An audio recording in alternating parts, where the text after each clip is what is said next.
재판 결과 예상하셨나요? 아니요, 저는 늘 무죄라고 생각하고 있었지만 그래도 재판부께서 이렇게 현명하게 결정해 주셔서. 그렇죠. 향후 계획 있으시죠? 향후 계획이요? 네.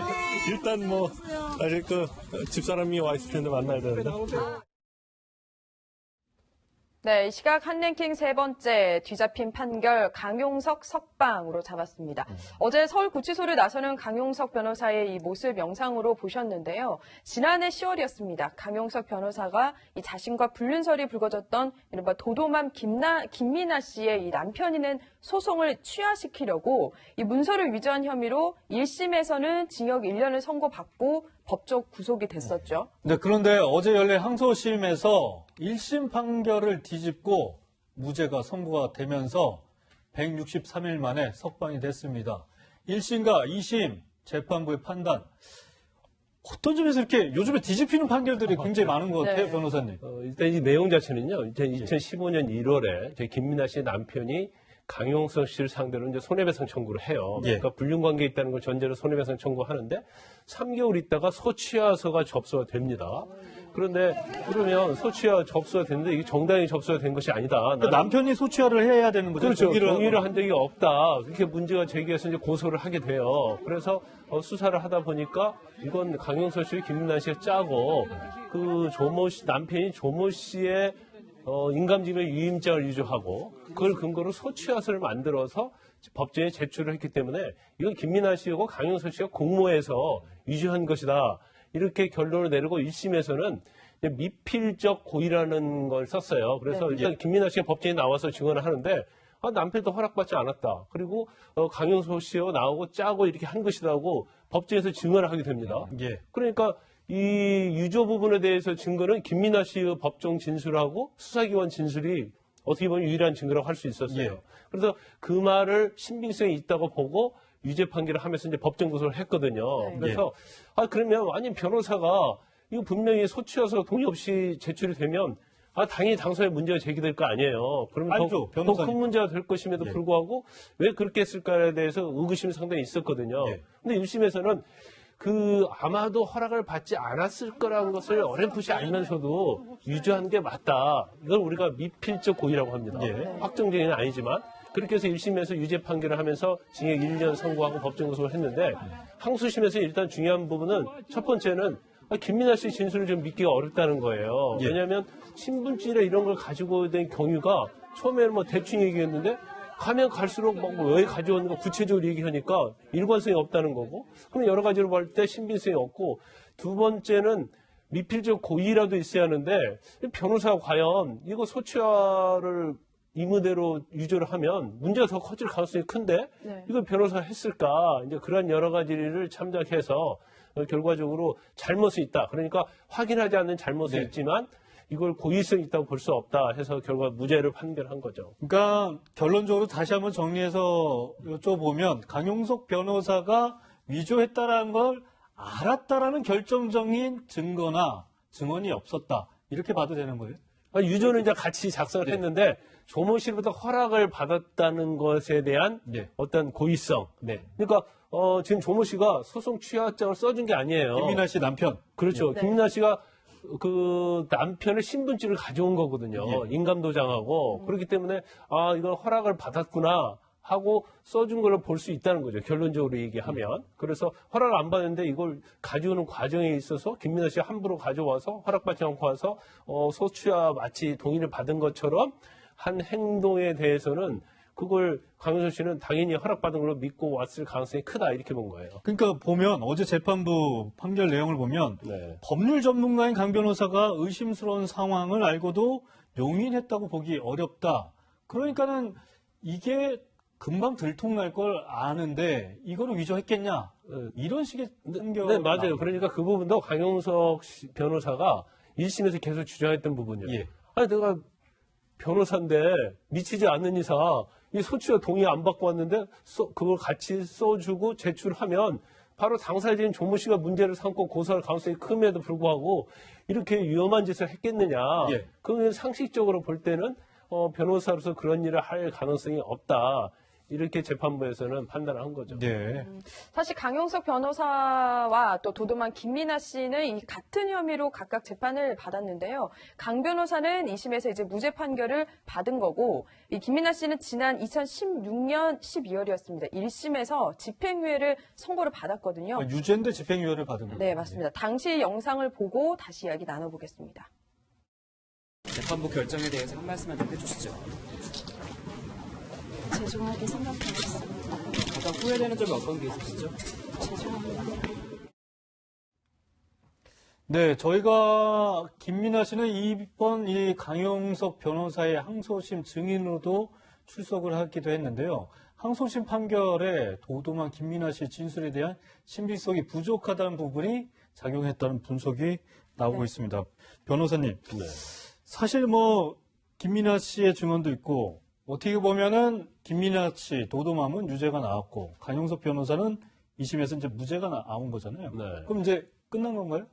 아니, 이제 강용석 변호사 같은 경우는 아마 검찰에서 무죄가 나왔기 때문에 당연히 상고를 할 겁니다. 그래서 대법원 판단이 한번 남아있다고 볼 수 있고요. 네. 김민아 씨는 집행유예 받았는데 그건 확정이 됐죠. 왜냐하면 항소를 안 했기 때문에. 그래서 김민아 씨는 유죄로 됐는데 일단 김민아 씨는 이제 공모를 했다고 하지만 결국 공모 부분이 인정이 안 됐기 때문에 강용석 씨의 무죄가 나오고, 그럼 김민아 씨가 어떻게 보면 단독으로 유죄하게 만들었다는 것이 되는 거예요. 예. 그다음에 이제 김민아 씨 입장에서 보면 약간 위험스러운 측면이 있어요. 왜냐하면 본인이 법정에서 다 증언을 했는데 결국 그 신빙성이 없다고 하면서 무죄가 선고됐잖아요. 예. 그럼 강용석 씨 입장에서는 김민아 씨에서 유증 혐의에 대해서 문제를 제기할 수 있거든요. 그럼 대법원 판결에서 김민아 씨가 조금 더 형벌이 무거워질 수 있겠네요. 아니, 일단은 유죄와 관련 부분은 처벌을 받았고, 네. 단지 대법원에서 예를 들어서 뭐 무죄로 강용석 변호사가 확정이 돼버리면 강용석 변호사 측에서는 1심에서 김민아 씨 진술 때문에 내가 구속이 돼서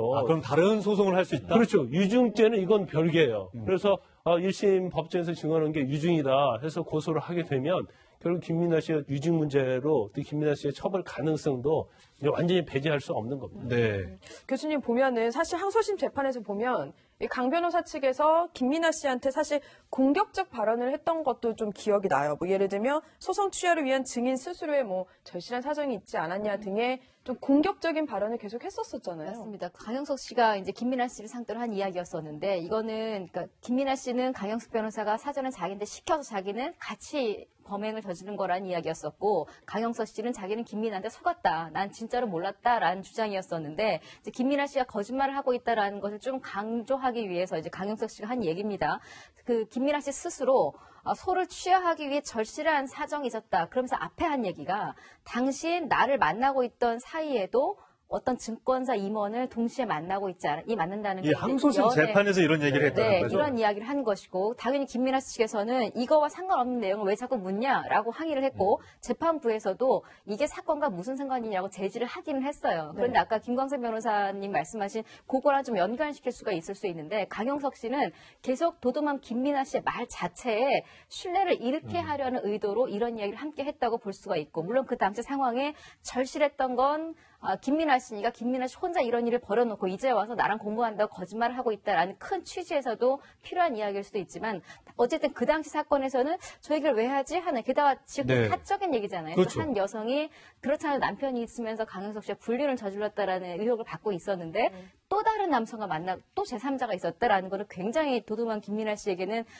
사적으로도 여러 가지 그러니까 재판부가 사실 김민아 씨의 증언을 믿을 수 없게끔 하려는 전략이었군요. 의도가 들어 있었다라는 것도 지금 이제 보니까 많은 계획이 있었구나라는 생각이 들고, 저는 사실은 강용석 씨 나오자마자 기자들 앞에서 했던 이야기 중에 굉장히 포인트에게 들었던 게, 우리 와이프가 어디 와 있을 텐데 이런 이야기를 굳이 굳이 기자들 앞에서 할 필요가 없는 이야기를, 이 말은 다시 말해서 우리 가정은 신뢰가 있고 이런 걸 또 좀 강조하기 위한 쇼잉도 있지 않았나는 생각도 좀 듭니다. 네, 지금 뭐 말씀하신 거 재판장한테도 저지를 당했어요. 맞아요. 그래서 왜 본건과 관련 없는 사적인 거에 대해서 이렇게 증언을 강요를 하느냐. 그래서 못하게 했었죠, 재판장이. 네.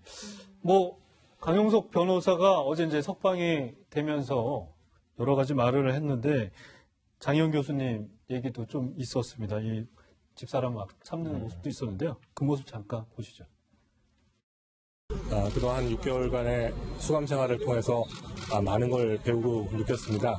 앞으로 이 배우고 느낀 거를 교훈 삼아서 가난하고 힘없고 그리고 억울한 사람들을 위해서 봉사하는 삶을 사도록 하겠습니다. 평론가님, 사실 네. 저는 저 영상을 보기 전에 나오면 나는 무죄다 뭐 이렇게 네, 좀 네. 비판을 한다고 강하게. 생각했는데 네.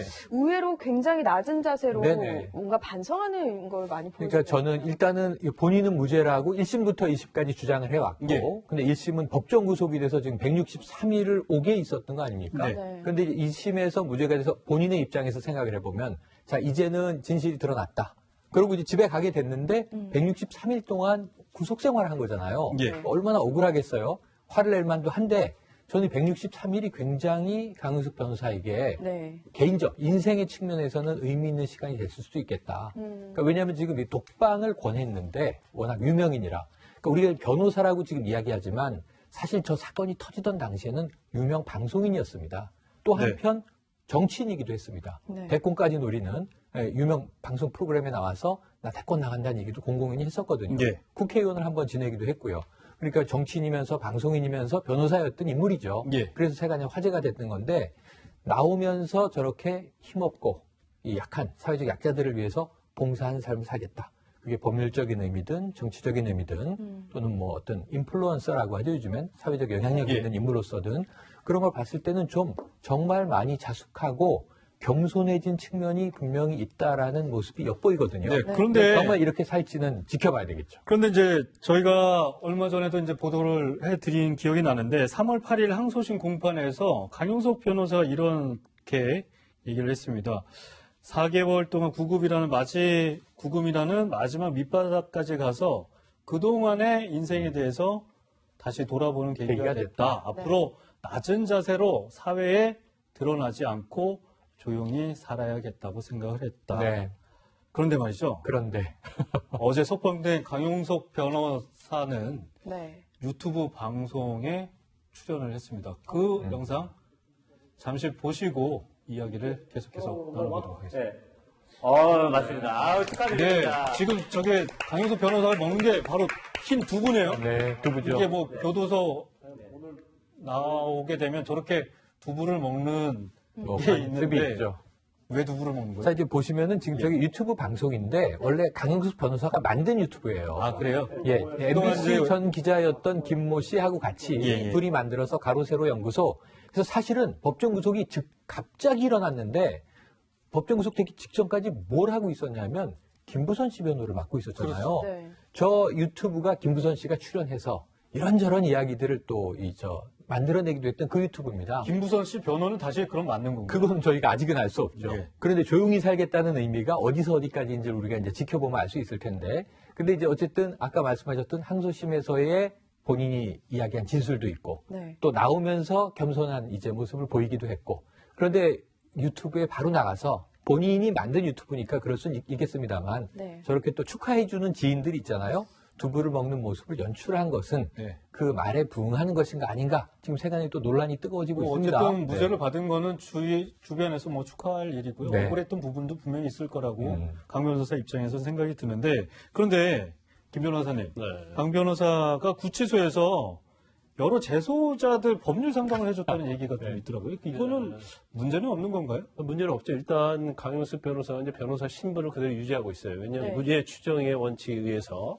그 다음에 이제 설사 변호사가 아니들 하더라도 유료로 돈을 받고 하는 게 아니고 그냥 해주면 사실은 뭐 법적으로 문제는 없습니다. 저런 부분을 보면 정말 사회적 약자들을 위해서 뭐 이 성심성 있고 다 하겠다는 이 말도 맞는 것 같아요. 네, 근데 이제 그 내용을 좀 봐야 할 것 같아요. 이 첫째는 일단 처음에 교도소 측에서는 좀 사회적으로 유명하고 그러니까 독방 쓰는 게 어떠냐고 이렇게 권유를 했다고 그래요. 예. 그러니까 본인이 나는 다인실 쓰겠다고 여러 명 해서 같이 재소자들하고 있겠다. 그렇죠. 그런데 다인실 가게 되면 사실 이제 불편한 점이 꽤 많죠. 네. 그렇지만 아마 뭐 다른 생각이 좀 있었던 걸로 보이고 그냥 다인실에서 본인이 수감 생활을 하면서 굉장히 그 방이 유명한 방이 됐다고 그래요. 옥중 로펌이다 그런 얘기가 나오고 있는데 네. 그래서 재판 절차랄지 예. 뭐 서류 작성이랄지 아니면 재판의 전략이겠지. 이런 걸 굉장히 상담을 많이 해줬다고 그럽니다. 감옥에서 그렇죠. 다른 재소자들한테. 그런데 이게 과연 그냥 선의적으로 해준 건지 그렇다고 하면 뭐 봉사 차원이다 볼 수도 있는 거고 그렇지 않고 내가 밖에 나의 로펌이 있는데 거기다 이 사건을 맡기면 결과가 좋게 나올 거야. 이런 식으로 해서 만약에 예. 로펌과 연결을 시켰다고 한다면 이제 그 부분은 뭐 이렇게 선의적이라 볼 수 없는 거죠. 예. 그런데 이 교도소나 이제 구치소에 가면요. 거기에 다 이 법을 잘하는 사람들이 한 명씩 있어요. 뭐 어디 영화에 보면 사실 법률책 두꺼운 거만 이 수감자들이 그렇죠. 공부하고 막 그러잖아요. 그래서 그 사람이 굉장히 인기가 좋습니다. 왜냐하면 밖에 있는 변호사들은 답을 안 해주거든요. 기다려보고 결과는 열심히 최선을 다해보는데 어쩔지 모르겠다. 아마 이러긴 할 거야. 하지만 그 구치소 안에 있는 사람은 자기가 돈을 받고 하지 않기 때문에 아주 거침없이 얘기해 줄 수 있어요. 근데 그게 사실은 잘못된 정보도 많고 잘못된 판단도 많음에도 불구하고 그래서 더군다나 이제 강윤석 변호사 같이 유명한 변호사 그렇죠. 들어와 있으니까 그 안에 있는 사람들 모두 만나고 싶어하는 거예요. 그래서 내 사건이 어떻게 될까 이게 굉장히 궁금하잖아요.